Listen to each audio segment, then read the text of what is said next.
Welcome students. Now we are going to take the topic conductance of electrolytic solutions.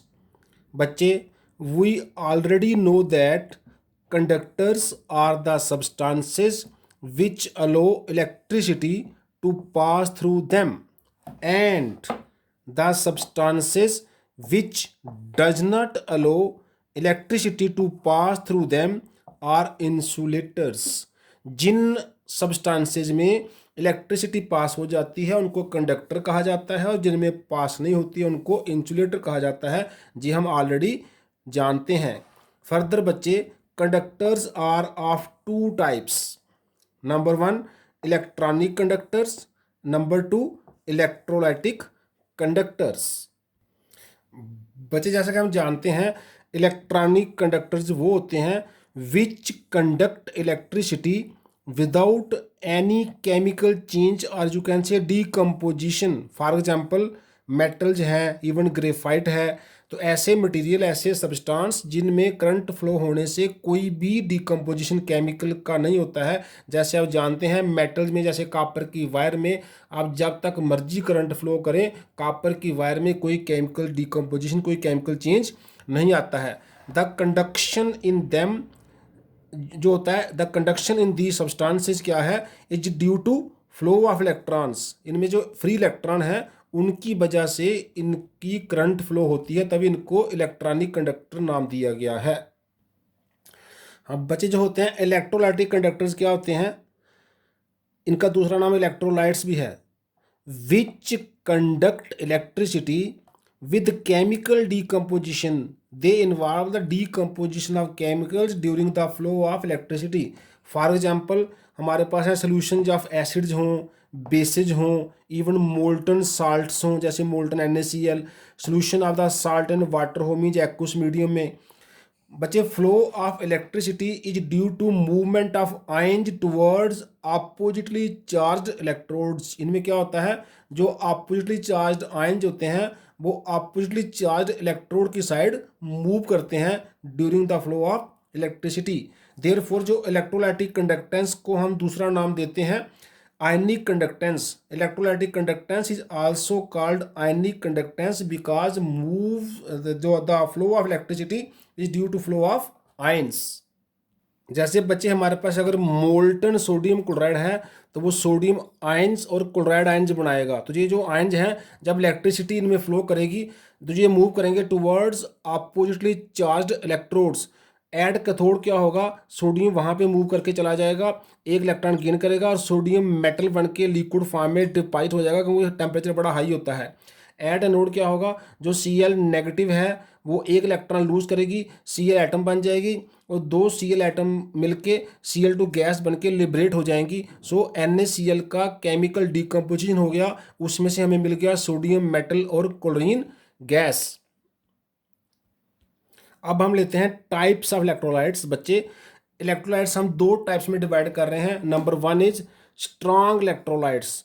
कुछ ऐसे electrolyte हैं जो completely dissociate हो जाते हैं इन मोल्टन स्टेट और इन एक्वस मीडियम, तो which dissociate almost completely in solution, उनको बोलते हैं स्ट्रॉन्ग इलेक्ट्रोलाइट्स। जैसे हमारे पास हाइड्रोक्लोरिक एसिड है, हमारे पास सोडियम क्लोराइड है, पोटाशियम क्लोराइड है। इनको हम, इनकी जो डिसोसिएशन है उसको हम कंप्लीट सिंगल एरो से शो करते हैं।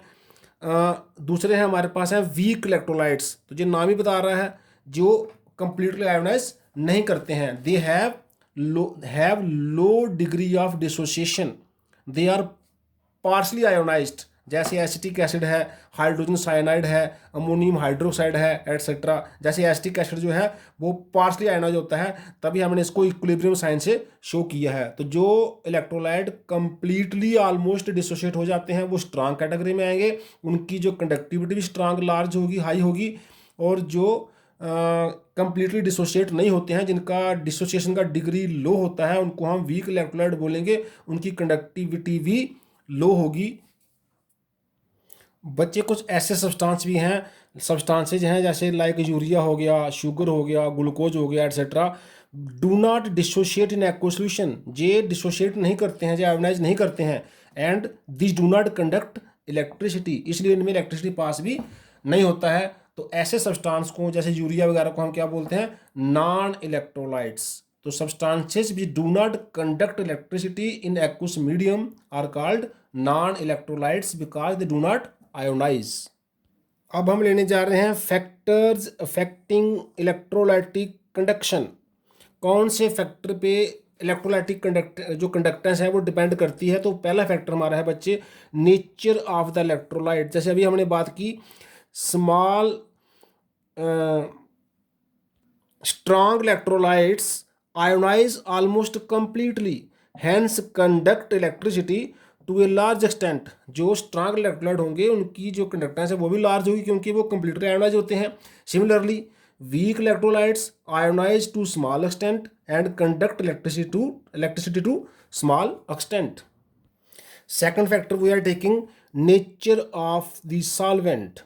So electrolytes ionize more in polar solvents like water, and hence greater is the polarity of the solvent, greater is the ionization, and hence greater is the conductance. जिस solvent की polarity मोर होगी उसमें ionisation भी more होगी और उसमें conductance भी more होगी because ions are formed easily. On the other hand, greater is the viscosity of the solvent, less is the conductance. More viscous होगा सॉल्वेंट, घना होगा, तो उसमें आयन जो है वो इजीली मूव नहीं कर पाएंगे, कंडक्टिविटी कम हो जाएगी। तो पोलैरिटी ज़्यादा है, ionization more, conductance more, viscosity more, then movement less, conductivity less. Third factor is concentration of the solution. It is a very important factor. Higher is the concentration. Concentration अगर ज़्यादा होगी of a solution, less is the conductance. Conductance कम हो जाती है। उसका reason both weak और strong के लिए डिफरेंट है। Weak because in the weak electrolyte क्या होता है बच्चे, at high concentration ionization will be less, कम आयोनाइजेशन होगी। And for strong electrolytes inter-ionic interactions will be high at high inter-ionic interaction will be high at high concentration। Weak electrolyte में तो ion कम बनेंगे strong high concentration पे, लेकिन strong electrolyte में inter आयनिक interaction बढ़ जाएंगी। सो दोनों कारण बनेंगे उसकी इलेक्ट्रोलाइटिक कंडक्टेंस को कम करने के। लेकिन विद डिल्यूशन अगर हम उसमें डिल्यूट करें, उसमें और सॉल्वेंट ऐड करें, कंडक्टेंस विल इंक्रीज, वो बढ़ेगी। क्योंकि क्या होगा, in weak electrolytes ionization will increase, तो उससे आयन जब बढ़ेंगे तो कंडक्टेंस बढ़ जाएगी। लेकिन इन स्ट्रांग इलेक्ट्रोलाइट इंटर आयनिक इंट्रैक्शन डिक्रीज करेंगी। जो एक आयन दूसरे आयन को इंट्रैक्ट कर रहा है उनकी इंट्रैक्शन कम होने से उनकी मूवमेंट बढ़ेगी।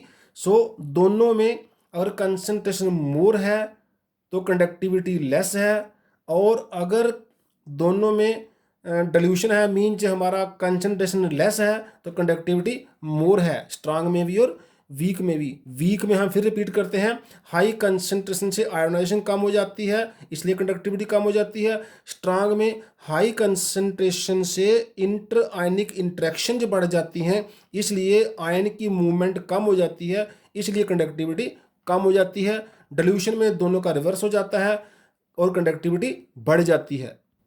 द नेक्स्ट फैक्टर इज बच्चे टेम्परेचर। तो we know that on increasing temperature क्या होगा, द डिसोसिएशन इंक्रीजेस, आयोनाइजेशन बढ़ जाएगी। टेम्परेचर बढ़ाने से आयन जो है वो इजीली बनेंगे and hence conductance generally increases, वो बढ़ जाएगी क्योंकि आयन बढ़ने से हमारे पास आयन की कंसंट्रेशन ज़्यादा हो जाएगी और वो उसकी कंडक्टिविटी को बढ़ा देंगे। एक और हम छोटा सा फैक्टर लेने जा रहे हैं, size of the ions. Greater is the size of the ions, greater is the extent of solvation of the ion. अगर आयन बड़ा होगा उसकी सॉल्वेशन भी ज़्यादा होगी। जैसे हमने यहाँ दिखाया है, एक हमारे पास एक कैटायन है, उसको वाटर ने सराउंड किया हुआ है। जब किसी आयन को सॉल्वेंट मॉलिक्यूल सराउंड करते हैं उसको बोलते हैं सॉल्वेशन। अगर आयन बड़ा होगा उसको ज़्यादा मॉलिक्यूल सराउंड करेंगे, ज़्यादा मॉलिक्यूल सराउंड करने से उसकी मूवमेंट जो है थोड़ी सी ब्लॉक होगी, कंडक्टिविटी कमज़ोर होगी। So greater is the size of the ion, greater is the extent of solvation of the ion, less is the conductance. जी हमने एक कैटायन की वाटर से के साथ सॉल्वेशन दिखाई हुई है। आज के लिए इतना ही। थैंक्स बच्चे।